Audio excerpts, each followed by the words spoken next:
ನೀರು ಜೀವಜಲ. ನೀರಿಲ್ಲದೆ ಮನುಷ್ಯ ಬದುಕಿರಲಾರ. ಕೆರೆ, ಕಟ್ಟೆ, ನದಿ, ಸರೋವರ ನೀರಿನ ಪ್ರಮುಖ ಆಕರಗಳು. ಆದರೆ ಇಂದು ನೀರಿನ ಆಕಾರ ಬರಿದಾಗುತ್ತಿದೆ. ನಾನು ಇಂದು ಹೇಳ ಹೊರಟಿರುವುದು ರಾಜಧಾನಿ ಬೆಂಗಳೂರಿನ ಕೆರೆಗಳ ಬಗ್ಗೆ.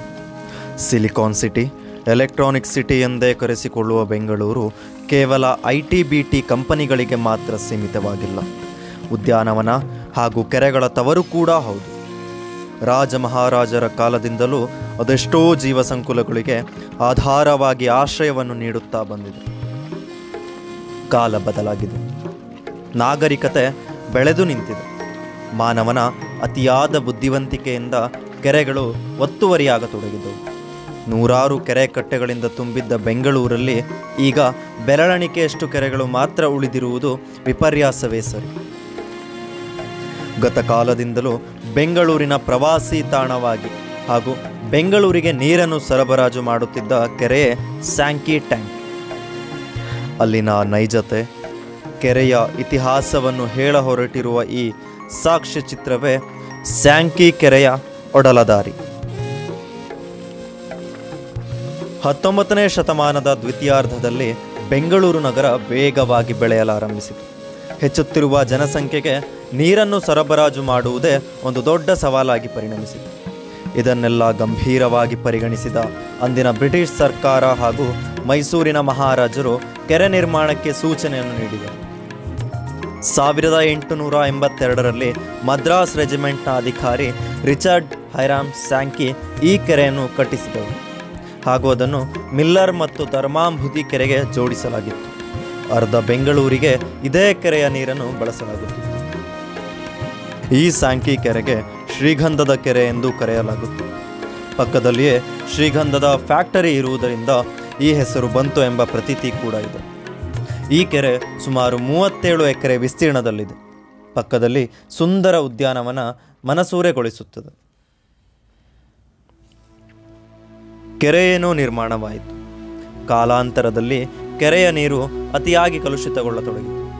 ಎಲ್ಲೆಂದರಲ್ಲಿ ಕಸ ಒಗೆಯುವುದು, ಸಾರ್ವಜನಿಕ ಶೌಚಾಲಯಗಳ ನೀರು ಬೆರೆತು ಹೀಗೆ ಹಲವು ಕಾರಣಗಳು ನೀರು ಕಲುಷಿತಗೊಳ್ಳುವಲ್ಲಿ ಪ್ರಮುಖ ಪಾತ್ರ ವಹಿಸಿದವು. ನಂತರ ಸಾರ್ವಜನಿಕರ ಮತ್ತು ಪರಿಸರವಾದಿಗಳ ಕೂಗಿಗೆ 2006ರಲ್ಲಿ ಓಗೊಟ್ಟ ಸರ್ಕಾರ ಕೆರೆಯ ಸ್ವಚ್ಛತೆಯ ಬಗ್ಗೆ ಗಮನ ಹರಿಸಿತು.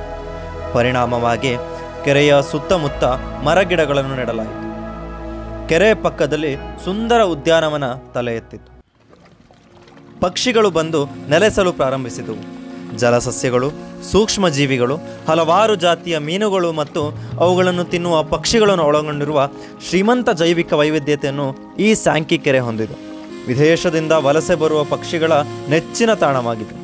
ಅವುಗಳ ಚಿಲಿಪಿಲಿ, ಕಲರವ, ತಂಪಾದ ಗಾಳಿ ಕೆರೆಯನ್ನು ಮತ್ತಷ್ಟು ಸುಂದರವಾಗಿಸಿದೆ.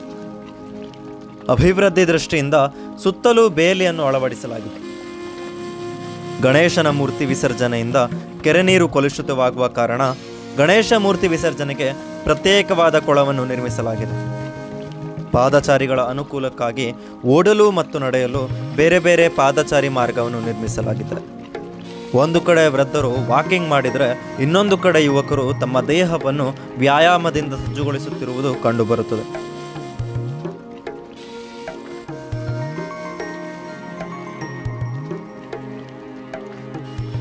ಸ್ಯಾಂಕಿ ಟ್ಯಾಂಕ್ ಬಗ್ಗೆ ಸುಮಾರು 25 ವರ್ಷಗಳಿಂದ ಅಲ್ಲಿಯೇ ಸೇವೆ ಸಲ್ಲಿಸುತ್ತಿರುವ ಕೆಲಸಗಾರ ಗೋಪಾಲ್ ಅವರ ಮಾತು ಹೀಗಿದೆ.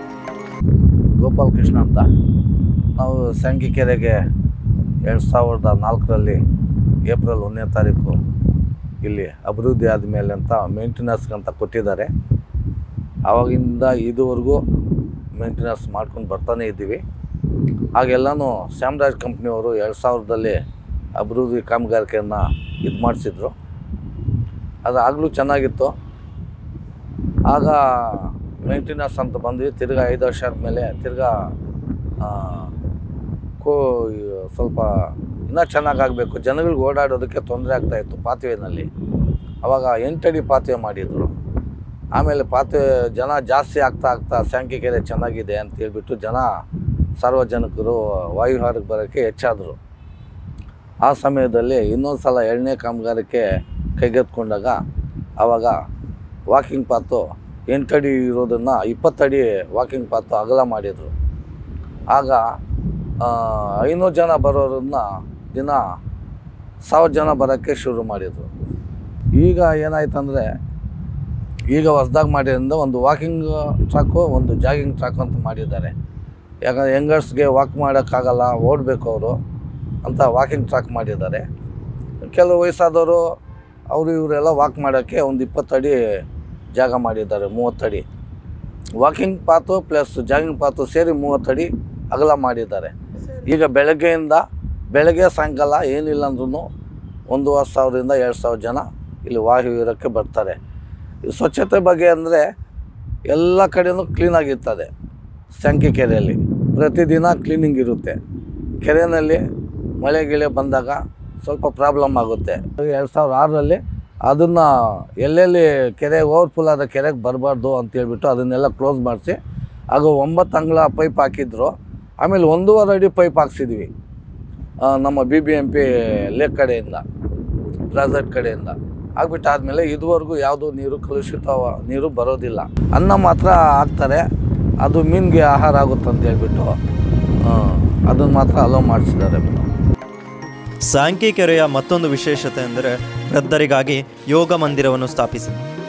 ಪ್ರತಿನಿತ್ಯ ಸುಮಾರು 100 ಜನರು ಇದರ ಪ್ರಯೋಜನವನ್ನು ಪಡೆಯುತ್ತಿದ್ದಾರೆ. ಕೆರೆ ದಂಡೆಯ ಹಾಗೂ ರಸ್ತೆ ಉದ್ದಕ್ಕೂ ಹರಡಿರುವ ಮರಗಳು ಕೆರೆಯ ಸೊಬಗನ್ನು ಇನ್ನಷ್ಟು ಹೆಚ್ಚು ಮಾಡಿವೆ. ಸುಂದರ ಉದ್ಯಾನವನದ ಜೊತೆಗೆ ಪುಟ್ಟ ಮಕ್ಕಳಿಗೆ ಆಟವಾಡಲು ಆಟದ ಮೈದಾನವೂ ಇದೆ. ತಮ್ಮ ಪುಟ್ಟ ಹೆಜ್ಜೆಗಳನ್ನು ಇಡುತ್ತಾ ಇಡೀ ಪಾರ್ಕ್ನ ತುಂಬೆಲ್ಲ ಓಡಾಡುವುದನ್ನು ನೋಡುವುದೇ ಒಂದು ರಮಣೀಯ ದೃಶ್ಯ.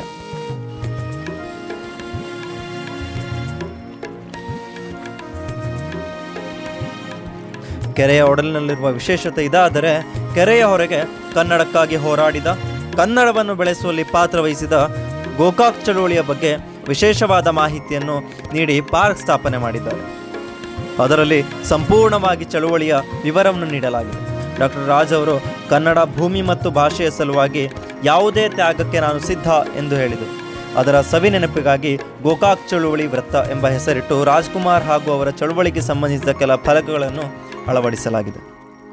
ಸ್ಯಾಂಕಿ ಕೆರೆಯ ಸುಂದರತೆಯನ್ನು ಸವಿಯುವುದರ ಜೊತೆಗೆ ಇಂತಹ ಉಪಯುಕ್ತ ಮಾಹಿತಿಯನ್ನು ದೊರಕಿಸುವುದು ನಮ್ಮ ನಾಡು, ನುಡಿ, ನೆಲ, ಸಂಸ್ಕೃತಿಯ ಬಗ್ಗೆ ತಿಳುವಳಿಕೆಯನ್ನು ನೀಡುತ್ತದೆ.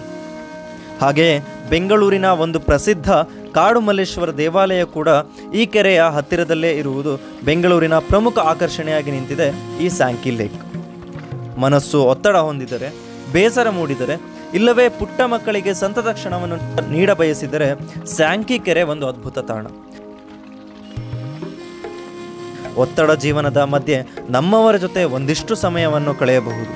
ಸರ್ಕಾರ ಅದೆಷ್ಟೇ ಪ್ರಯತ್ನ ಮಾಡಲಿ, ಆದೇಶವನ್ನು ತರಲಿ, ನಮ್ಮ ನಡುವಿನ ಸುಂದರತೆಯನ್ನು ಕಾಪಾಡುವುದು ನಮ್ಮ ಕೈಯಲ್ಲಿದೆ. ಸ್ವಚ್ಛತೆಯನ್ನು ಕಾಪಾಡಿ ಜೀವ ಸಂಕುಲವನ್ನು ಉಳಿಸಿ ನಮ್ಮ ಮುಂದಿನ ಪೀಳಿಗೆಗೆ ಪರಿಚಯಿಸುವ ಹೊಣೆ ನಮ್ಮದು.